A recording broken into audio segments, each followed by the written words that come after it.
Welcome to Blackboard Basics. This is going to be an introduction to the course and some basic information about navigating into the course, how to use it, and how the various parts of it are set up. And then just a basic overview of the four modules. So the first step in accessing the Blackboard Basics course is to log in to BB Test. So we're going to do that by going into Google, and most effectively, we're going to use either Firefox or Google Chrome as far as a browser goes. And we don't recommend using Internet Explorer because there are some issues with it. So for the current time, I would again recommend Firefox or Google Chrome. So we're going to go up to the top in the address bar and type in BB test. As you can see, it comes up as bbtest.ecc.edu, and then we're going to hit the enter key. And so once into this main window of Blackboard Test, it's going to do a couple things. Number one, it's going to tell you, based on what you use to log in, if everything checks out okay.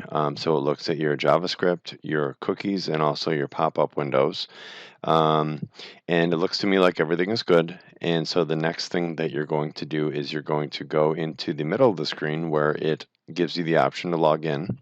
And so you're going to type in your username and password, and it is the same username and password as you use to log into your computer. So once I'm here, I'm going to go ahead and click login.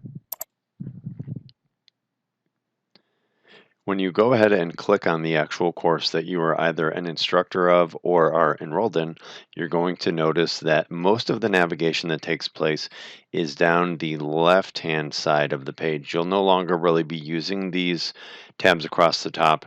You'll more so be working down the side and then also across the upper left-hand portion, which is where you'll see the breadcrumbs for the course, and we'll talk about those later on.